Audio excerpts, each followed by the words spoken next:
Alright, hi guys, this is Artsify and welcome to another tutorial. Now, this is part 2 of the 3D motion tracking tutorial, so if you haven't seen part 1 yet, I suggest you go back and watch that part. It's the previous video uploaded. Now, there was also a quick thing I wanted to say. My last, I know it's only been a day, but it got quite, I think the sub box broke because it didn't go out to that many people. It got like 20 views in 3 hours and no likes or thumbs up or anything. I think it's on 10 likes now or something, but I think the sub box is broke, so if you haven't seen it yet, I'd be sure to go and check it out because you won't really be able to follow this tutorial without doing that one first. So following on from the last tutorial, we have the village c4d.c4d file here. So if we double click on this file, as you see, it will open up a Cinema 4D here. Just going to minimize that. Now I'm using R13, you can use R12 or R11.5. I used R13 because when I got my Mac I thought I might as well just get the latest version, and that's what I did. So when you first open it up, you'll see this Lightwave 3D import box. Now make sure scale is left at 10, textures and lights is ticked, and split sections is unticked, that's in centimeters. It should be all default set at that, but if it's not, make sure it is. Then click OK. Alright, so now as you can see, we've got our Cinema 4D scene. Now something you might notice different in my Cinema 4D is that it has seconds down here instead of time, frames, sorry. To change that, you just go to File, Edit, Preferences, and then where it says Units, you can change animation unit from frames to seconds. Just makes it easier so I know how long my videos are. So we've got our 8-second composition here, so if we drag through it, you can see that the actual scene moves almost. And you've got all these weird black dots over the place. Now what's going on basically is that they've put a camera in Cinema 4D and it's automatically motion tracked the camera. So it's basically the camera is moving as the movement of the cinematic moves. So it's the exact same movement. So if I go out of this camera, so click this little button here, just zoom out, you better see that you've got all these weird black dots, and if I play through it, you'll see that the camera and the dots move, but the actual scene stays stationary. So it's basically motion tracked the scene. So you just don't really want to edit any of this. So where it says top null, you can just leave that as it is. So the first thing you really want to do is actually add in the video. So to do that, you want to double click in the materials palette down here, and then double click on the new material, and where it says texture on this big open kind of button type thing, you press that, and then you want to find the raw cinematic you put into Buju. So I'm going to use this one, the one we exported from After Effects. That is the same one we used in Buju. So click open, and then you're pretty much done. You can just leave that as it is. You can exit that now. Now in R13 and R12 or 11.5, R13 is a bit different as to where the things are, but up here you'll see you've got these weird, you hold these things down and you'll get the new buttons. Now I think it's a light icon in 11.5 and 12, but basically keep going through all these ones on the far right till you find the one that says background. So click that and you'll see this little arrows appear, and you want to drag the material we just made onto the background up in the kind of objects panel type thing. And as you can see, we've now got a background. So if we just click the preview button, you'll see we've got the background, and as we play through it, you'll see that it actually plays the video, and you can actually see the camera moves like the cinematic now. So that is pretty much how that works. You're pretty much ready to motion track now. You can add in what you want. So let's just add in some text. I'm going to call this, I'll just click Artsify for now, and then because I've got so many fonts on my computer, it takes a while for the fonts panel to pop up, so I'll just give that a second. But literally you can now do anything 3D in here. You can add in a 3D model walking if you want. You can add in some boxes. You can add in like a meta ball if you know what they are. And then you can basically go on and apply materials, have some 3D animations going on, maybe some splines coming down and stuff. There's a lot you can do. Now you're in here. Now I'm just going to choose a basic one. You can position it where you want then. So I'm going to go roughly here. Going to rotate it a bit. Now a quick tip, try to avoid pushing it back in 3D space. So pushing it back on the blue one, like this, because that will off-put the track quite a bit. Try and leave it where it is. If it's too big, because it looks like it's too close to the camera, scale it down. It's better to scale than move, because the track will be more secure. And you can basically then just spend your time positioning it so it looks right. I'm just going to rotate this a bit, just to make it look right, because I'm a perfectionist and I like making things look right. There we go, so that looks pretty much aligned. You can then obviously do what you want to the text. I can make it a bit like deeper, and then add a little fillet cap here. I'm not going to go much into actual 3D work, because this is more motion tracking and I don't want it to be super long. So I've got a nice little cap here. Okay, so next thing I want to do is add some shadows in, because obviously it's not really there if there's no shadows. So to do shadows, you want to add a floor. It sounds the same one in R13, just look for floor, and it will add this in. Now, you can either use a floor, which a floor basically adds it in infinite. So if I drag this down a bit, you'll be able to see. If I render this out now, you'll see it's just this little small area here, but if I render it, you can see it actually expands the whole way. It's like an infinite floor, but it only shows in this area. However, with a plane, if I just add a plane in quickly and drag that down, you see it's a bit smaller, but it literally is just that area. So if you want to shadow in just a specific area, you can use a plane and scale that to the size you want. But I'm going to use a floor for this example just because it makes it a bit easier. So I'm just going to drag this down a little bit just so it looks like it's roughly on the floor. You don't really need to align this much, just so it looks good.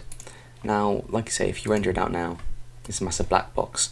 So to get rid of that, you want to hold down the Command or Control button. If you're on a PC, hold Control, and drag the material that you've got in the background. So hold down Command or Control, click and drag onto the floor. You should get a little plus icon, at least I do on a Mac. I'm not sure if you do on a PC, but then drop it on the floor. Then you want to right click the floor, go to Cinema 4D tags, click Compositing. Then in Compositing, you want to untick Self Shadowing and tick Compositing Background. So now if we render this out, you can see it's not there anymore, but it's still there. It's like there's an actual object there, but because it's using it as a compositing background, it basically hides, like the shadows will be cast onto it, but it won't look like it's there. So if I then add a light in quickly, if I do this, reposition, the lights you can reposition a little bit, so I'm going to move it like that, add a shadow map, soft, and as you can see we've now got a shadow in here. Obviously the higher you put the light, the what's it called, the smaller the shadow. I'm just going to reposition it a little bit just to kind of get it how we want. So that we've got the shadow here now, and it's kind of matching the lighting scene of the scene. So try and position the light where you think the light would actually be in the actual scene here. So I'm just going to reposition it, move it back a little bit more. I'm going to bring the density of the shadow down a couple, like at 100% is quite big and kind of like dense. However, if we bring it down to say 95, like when you drop it, it instantly drops quite a lot. So you can see I'm going to go a little bit lower. Let's try and kind of match the scene you've already got. There you go, that looks pretty cool. So now we've got our text in here. So we can actually go forward a couple frames, go to the end here for example. You can actually see that the text is still there in this position. It's not moved to wherever it was before. So it's there at the moment, and then if we go to here, it's still next to this wall in that same position. So like I say, you can add in objects, you can like animate this text if you want. You can, what's a pretty cool thing, you can break it apart. I might be doing a tutorial on that next. Like you can make the text shatter or something. But that's pretty much the motion tracking now. So we've motion tracked the scene. So what we want to do now is in the render settings. So go to render settings. I'm basically presuming that you have a reasonable knowledge of Cinema 4D to do this. So you want to change the frame rate to all frames. In anti-aliasing, sorry, change the anti-aliasing to best and bring the max level down to 2.2 depending on your speed. You can leave it at 4.4 if you've got a good computer, but 2.2 is generally good for all computers. Where it says filter here, bring it up to Gauze animation, and then in options you want to turn off blurriness and turn off the default light. Then you want to go to save, change it to QuickTime Movie. Then you want to click the little arrows and say what you want to save it. So we're going to call this Village 3D. Okay, and then literally you're ready to click render. So I'm going to hit the render button here. It's going to start rendering out frame by frame. Now it will take some time because obviously this is 60 frames per second and it's 8 seconds. I'm not doing that math, like that calculations, but as you can see it's kind of moving already. If we watch through this now already, it's got like 20 frames. You can see the text actually looks like it's staying there. So yeah, once this is rendered out, you'll be able to put it back into Cinema 4D. Sorry, not Cinema 4D. It's late. I'm confused. No, you can put it into After Effects, and then you can obviously add your color corrections on and do whatever. So I'm just going to pause this and then come back to you when it's done, and I'll show you the end result. So the Cinema 4D stopped rendering, and as you can see, if we play through it, you can see boom, with motion tracked. Now we're going to go into After Effects and just sort out a few little bugs you get with this. So you can open up After Effects, and I'm going to drop in the thing we just rendered from Cinema 4D, which is right here, Village 3D.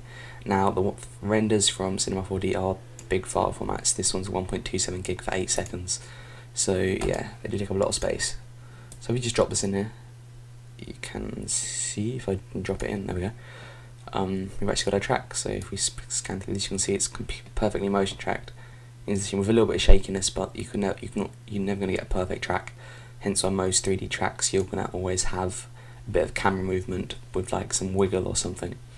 But the first problem you can see is obviously this. It's going in front of this. Now to get rid of that, you simply have to mask it. What you can do is you can drop the village bougie.mov, the one we rendered previously, underneath the original.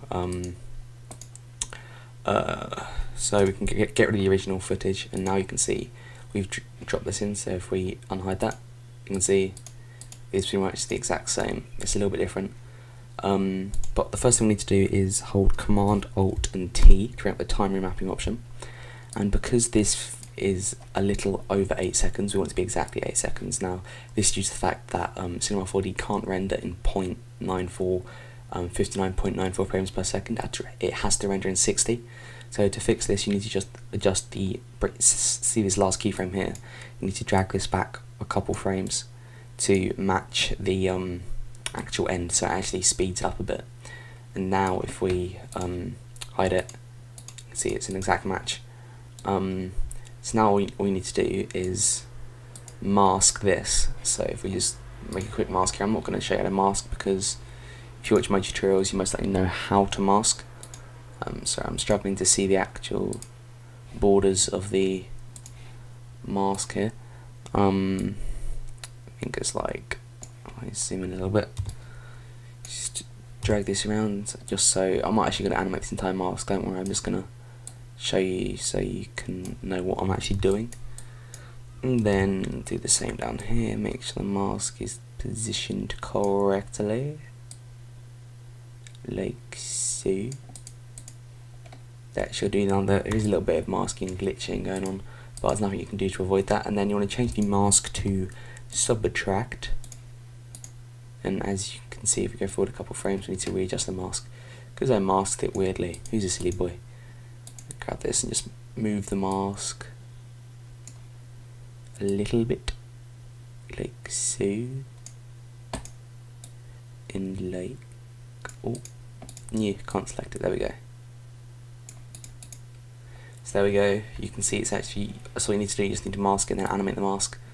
And we can actually, what we can create from that is, where is it? Is it this one? Yep, it's this. So you can see this is the 3D track I did earlier. Now it's gonna be really slow because it's a really big file it's trying to render. But as you can see, if we play through it, it's still gonna be quite slow, but I've actually added the meta ball in, and you can see that the ball's moving and it's all shiny. Then you see the shadows on the ground and everything, and it's all perfectly motion tracked. Then to get the end result of masking, I'll just show you quickly. Don't tell anyone you've seen this because this is my secret little project I'm working on. And you're probably going to see some of it which I don't want you to see. So I'm going to go like this, I'm going to go like this, so you can see any of it before it loads. There we go.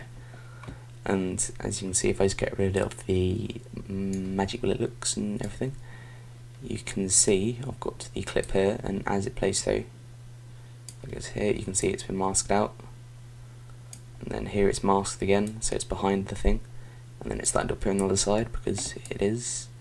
And you can see by masking it you get this, and you get, it looks behind it. That's pretty much how you motion track, guys. Now if you want me to go into more advanced 3D stuff, for example how to create this kind of 3D with the kind of chromey sphere and the kind of cool look, and so like with it all applied it looks really sexy. If you want me to teach how to do kind of that kind of 3D and like maybe shattering text or anything, then be sure to let me know in the comment section below. Let's try and get 25 likes, maybe 30 on this video, and I shall see you guys in the next tutorial.